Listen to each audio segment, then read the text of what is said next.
Hey gamers, and welcome back to the channel.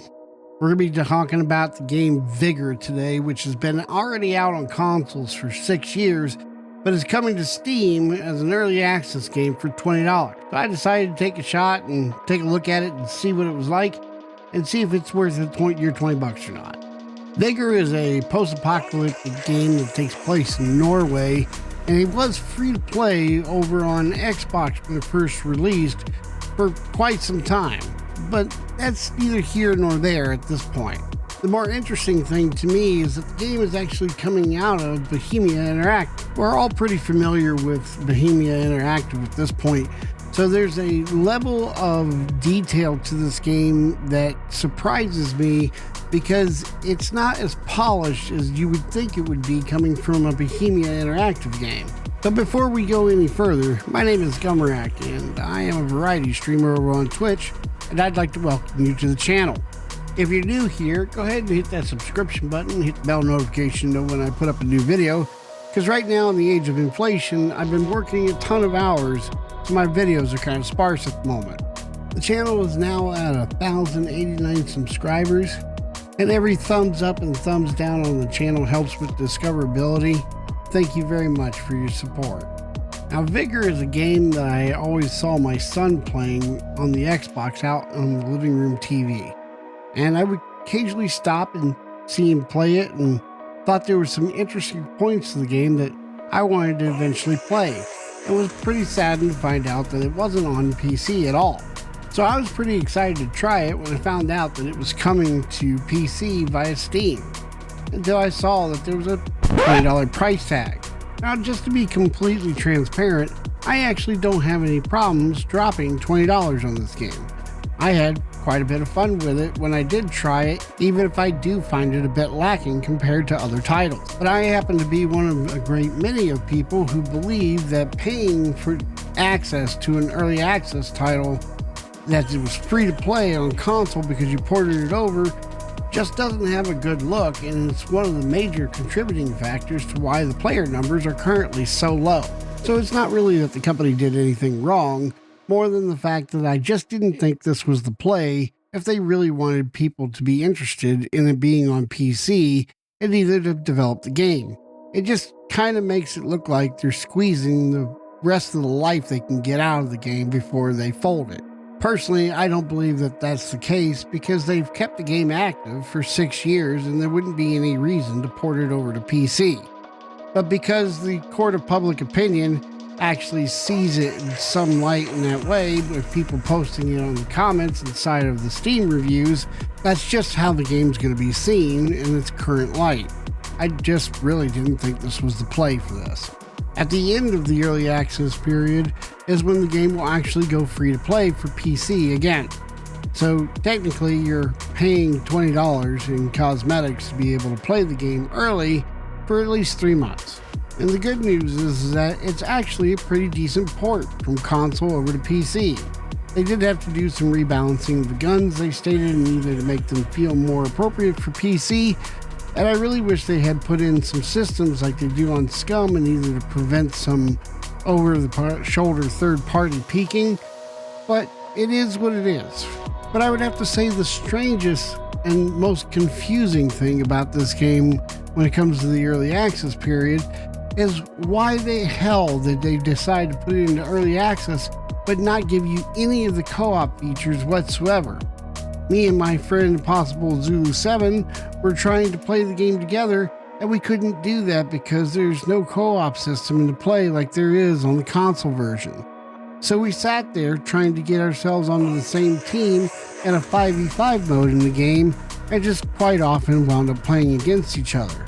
It was still fun, but it would have been nice to be able to play with my friends and either to provide feedback from a multiplayer perspective. So because of these decisions and some of the design elements that they have in place, I'm not exactly sure what $20 will get you, because it's really just some fancy wording to say that we're selling you some cosmetics and half of a game. The other half of the game, however, does play very well. You can go ahead and do a 5v5 competition style game, or you can do the extraction shooter, which I find a little lacking, and I'll explain why here shortly. The 5v5 mode brings the competitive nature of the game to the forefront, in which the game is quite punishing when it comes to an actual shooter.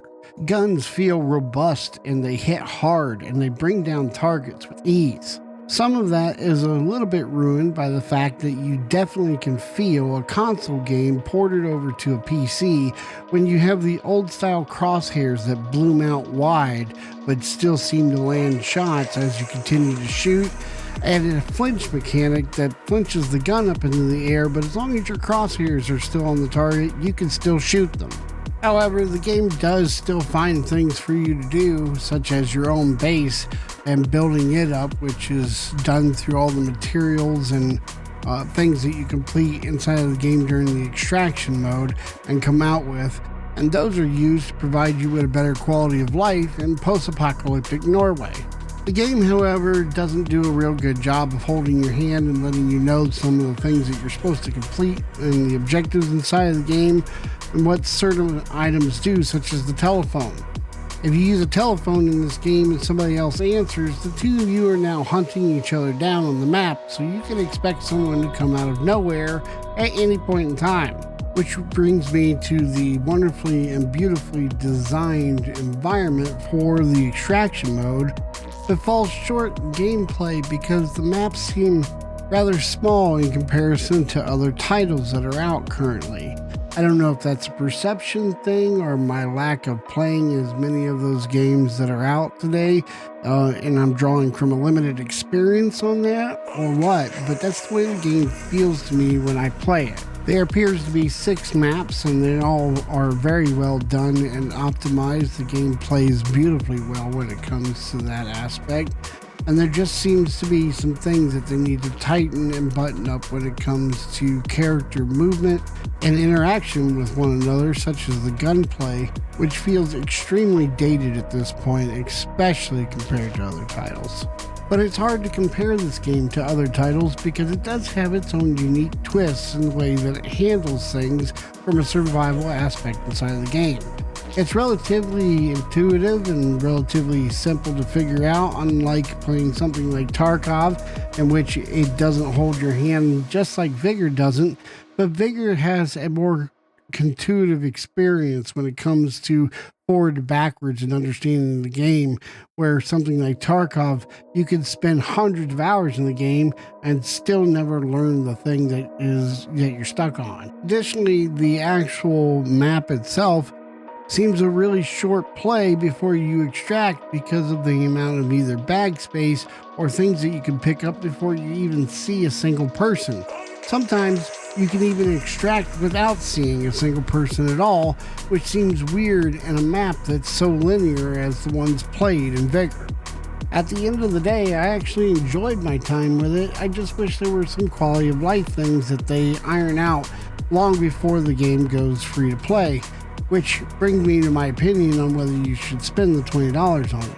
Personally, if you want to support the developers so that they have the resources and staff to be able to do the things that they want to do for it on a PC port, then go right ahead. However, for me, it's a Bohemia interactive game. Bohemia has more than enough money and experience and staff to iron out these details long before it becomes free to play. My worst fear at this point is between the move of being able to charge for early access and the current condition of the game. I'm a bit afraid that when the free-to-play comes, that there still won't be a player base large enough to sustain playing the game because there's only about 100 or so players on at any given time. I really want to contribute that to people not wanting to pay the $20 and waiting until free-to-play, but I have gigantic fears that even when free-to-play comes, that the game is not going to spike in a large enough player base to make me want to play it on a daily basis.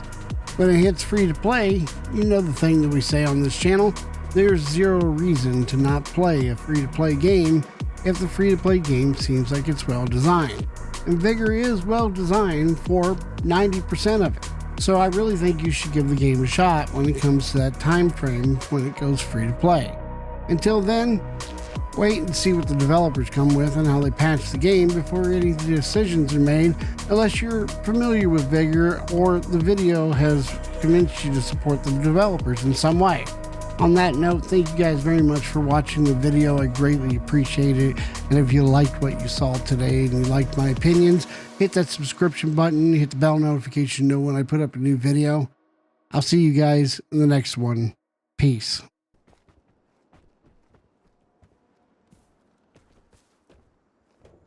Yeah, that STS didn't have a hit.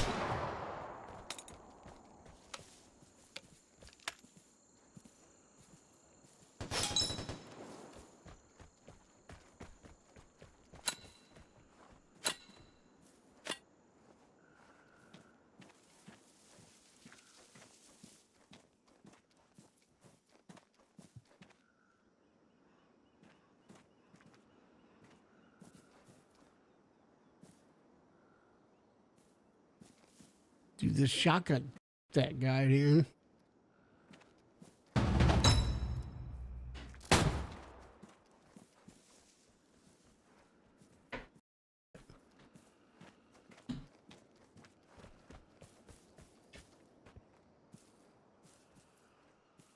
Just set it down, thank you.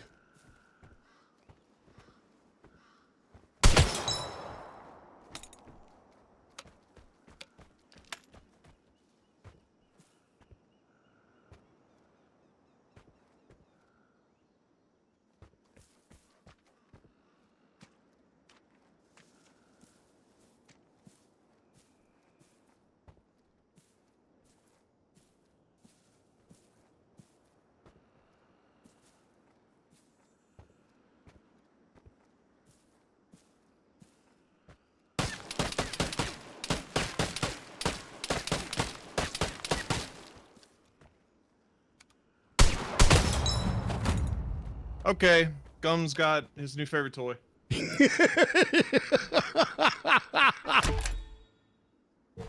That shotgun literally just killed everybody.